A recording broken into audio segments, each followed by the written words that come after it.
Hello everyone and welcome back to Always Watching. Today we are discussing Severance Season 2, Episode 2. We find out that everything Lumon has been telling the innies has been a complete and utter lie. The innies are not famous and they have made no meaningful reforms. The last time we saw Mark, he was running through the house screaming she's alive. And I'm so happy the episode starts off exactly where it left off, quite literally the same place. Now, the comment regarding she's alive could have referred to his sister's baby, but it clearly refers to his dead wife. And I'm glad that his sister acknowledged this and we're not going to beat around the bush too much. It's very clear that Mark's workie was referring to the photo. I also love the term workie and the way Rickon was describing Mark's innie. He truly found a fan, and the way the innies really resonate with Rickon's book, you can tell because they're not really exposed to the outside world. Anything that is not common feels very special. And Mark's Outie, he does like his brother-in-law, but he finds him to be extremely pretentious. While they are discussing Mark's innie, Mr. Milchick shows up. The disaster that occurred with the innies was so catastrophic that everyone at Lumon literally just started doing damage control. Prior to these night visits, Mr. Milchick was promoted, and he's basically left to his own devices to decide how they should proceed. And the fact that he decided to first fire them and then was forced to rehire them really shows that he's more of a follower. He's not really cut out to be a leader. At least a leader at Lumon. One thing that really struck me about Mr. Milchick this episode is how he keeps referring to the innies as a close friend of his. Unlike Miss Cobell, Mr. Milchick has this weird way of talking about the innies as if they are people, as if they have their own separate lives on the severed floor. Now, in terms of Miss Cobell, I don't like her, but I do acknowledge she was done dirty. She went out of her way to notify this garbage, raggedy organization of what was happening, and they basically just brushed her off. I felt everything Miss Cobell was saying made perfect sense. They should have immediately started interrogating the innies and trying to figure out how their isolated little behinds even found out that such a thing was possible. The way Helly was looking at Miss Cobell, you could tell she just didn't care. It was cold. She's just nodding along with her like, yes, that sounds so interesting. Tell me less. And in order to get rid of Miss Cobell, they basically create this job in order to promote her and buy her off. They just want her to go away quietly. I will give Miss Cobell credit. She was born to lead, and I don't think she's one of those people that can just clock in and out of a job. She needs to feel like she has some purpose. And Miss Cobell immediately clocks what Helly is doing. And she tells her, you don't value me, you actually fear me, which is why you're trying to get rid of me. Miss Cobell literally risked her reputation, and this was not enough to get into the inner circle. Helly's father just doesn't even meet with her. I felt this whole scene between Miss Cobell and Helly was so cold, so emotionless. You could feel the cold air coming from outside. And Lumon just looks like a prison. It looks like this soulless place where everyone is just a number. And once your number is up, it's time to go. Now, I don't know what Miss Cobell will do, but she's pretty much done trying to work with these people. She tried her best. She tried to meet them halfway, but they spit in her face. Now that she's gone, Mr. Milchick has the task of trying to fill her shoes. He decides it's a good idea to travel to each innie's home and tell them they've been fired at night. And now there's many different ways he could have done this. He could have easily called in their Outies to HR and had them formally fired. He didn't even really need to be involved in the process. And because it happens at night, it's like the Outies feel like there's something not quite right about the situation. And Mr. Milchick put far more effort in trying to convince the innies that they were celebrities and Lumon was really trying to change than he did trying to convince these Outies that they should be fired. The story he tells, Dylan and Irving especially, is just so bizarre and random. why would you immediately terminate someone at night? And everything just seemed very lazy and panicked. The only Outie that knows everything is Helly. Helly's innie was the only one that had a real opportunity to make them famous and to try and get Lumon shut down. I felt Helly's video was really convincing. Helly's Outie is very cold. I mean, she is very strategic. She is nothing like her innie. I mean, they feel like two totally different people. And I will say that event that Helly's innie woke up to, it did feel like an invite-only event. So it is possible that the people there just brushed it off, but it will be interesting to see if anyone at that party tries to help the innies or tries to conduct their own investigation. But for the time being, it seems like Lumon got incredibly lucky. Out of the 4 innies, Dylan and Irving definitely got the short end of the stick. Now, starting with Irving, from what little we know of him from the last season, he was actually conducting his own investigation regarding Lumon. So when Mr. Milchick shows up, he just does not believe him. He knows something's not quite right, but he doesn't really push him on the issue too much. And we notice that he sneaks out of his house a lot and makes calls at a payphone. And we're not really sure who he's calling, but we do notice that Bert is following him. We still don't know what happened when Irving's innie went to Bert's house. Did he open the door?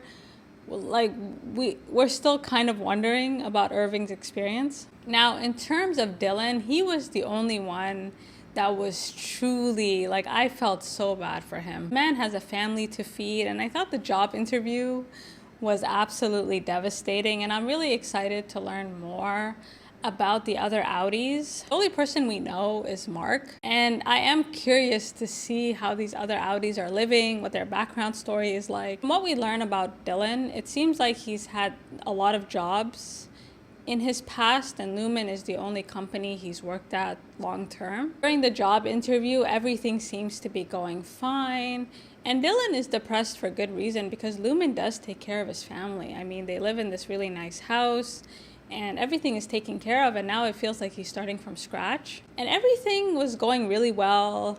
Things seemed optimistic until he mentions he's a severed employee. And as soon as the man he's interviewing with finds out he's severed, he is completely disgusted. I mean, he is infuriated. He is just angry. And I think because we spend so much time with the innies, we don't really know what's going on in the real world. And I do wonder, how popular is Lumon around the world, because it seems like they're just a massive company. In season 1, we do get glimpses of public opinion. It seems like people are very divided, especially about the Severance issue. And I think Dylan's interview allows us to appreciate how divided people are and how unethical this is. Severance is set in a world advanced enough for this procedure to be possible, however, not too far in the future for this practice to be normalized. Lumon's reaction to the innie uprising really tells us that they can't afford any bad PR.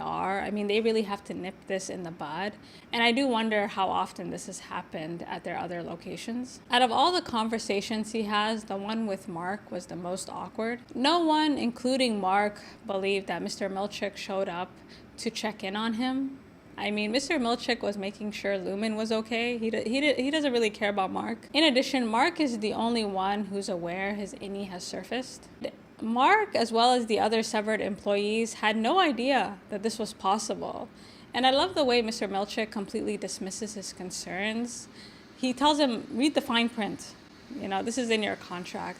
And I think we all know how that feels. Like, it's crazy what companies will get away with when we are desperate for work. Now, Mark is unique in that he is the only Outie who's given the opportunity to come back to Lumon. And not only the opportunity to come back, but Mr. Milchick really wants him to come back. He's basically apologizing for everything that has happened. And at one point, he says, I would hate to punish your innie with non-existence. He is really trying to convince Mark that he's a valued employee. As far as Mark is concerned, he doesn't really think about his innie. He doesn't really view his innie as a separate person. Like, he has trouble kind of wrapping his brain around that. And he just kind of wants this nightmare to end. During an outing with his sister, she pushes the idea that maybe his wife may be alive. maybe we can look into it. And Mark is just angry. And this is the first time we've seen him angry like this. And from what he tells us, he saw the body. So if she is alive, Lumon really pulled something off, because based on what he's saying, it's just not possible. During their conversation, we noticed that a spy from Lumon is eavesdropping into their conversation. And Lumon is very concerned with Mark because, again, he's the only one who is aware his innie has surfaced. And overhearing this conversation and hearing how adamant his sister is in looking into this problem, they are definitely concerned. And some part of Mark does wonder if his innie was onto something, if maybe his wife is alive, or there's something about her death he doesn't know. But some other part of him really just wants to close the chapter on this. I also realized this episode that Mark's innie has no idea that Petey is dead yet. And that's going to be devastating if he ever finds out. After the lunch date with his sister, Mark is pretty much dead set on quitting. He's kind of had enough of all this, and he really just doesn't want to think about anything. Like, he wants to put his past behind him. He went to go work for Lumon for this reason. And now all these things are being brought up, and he just wants them to go away. And just before he makes this final decision, Mr. Milchick shows up for a second and last time. And this was my favorite scene because Mr. Milchick basically gaslights him into coming back. He starts to read verbatim what Mark told the company regarding his decision to be severed. He then goes on to tell Mark that his innie is this lovely person who's found love. And I thought Mr. Milchick's strategy of giving Mark's innie his own personality, his own life on the severed floor was really smart. And then to make matters worse, he tells him that Mark's innie is so happy that he hopes that one day his innie's solace will make its way up to him. And Mr. Milchick's words are enough to convince Mark to come back. However, you can see that he's very torn, and he's really contemplating not just going back, but whether or not he wants to go down this rabbit hole and reinvestigate the death of his wife. I love the scenes of him clocking in and out of work, and we notice a clock so we can see what time he comes in and what time he clocks out. And in the last episode, Mark's innie was dismissed early. However, his outie doesn't notice at all. He's totally disconnected. And it seems like for the time being, he just wants to go through the motions. The day that Mark is dismissed early from work, Lumon decides that they have to bring Mark's team back if they want Mark to finish this project called Cold Harbor. And we don't learn that much about Cold Harbor in this episode. However, this seems to be a project he's been working on for some time. And if they have any hopes of finishing this project, they need Mark to go back to work, and they need to find a way to control him. Mark's innie has not been adapting well since losing his team, and we don't really find out that much about his new team. However, in this episode, we're told that 2 of them were fired from previous locations, and 1 of them is a floater. And we're not really sure why they were fired, what they were working on. But Mr. Milchick tried his best to put this team together, and he was really hoping that Mark's innie would just drown his sorrows in work. But it hasn't happened. Watching them clock in is pretty sad. Because Lumon staggers them, they don't actually see each other. So you could work with someone for decades and just never see their face. And it would be interesting to see if there was any chemistry between the 4 innies, if they ever saw each other outside of the workplace. Last episode, I suspected that Helly's outie was possibly on the severed floor. However, in this episode, it doesn't seem that way.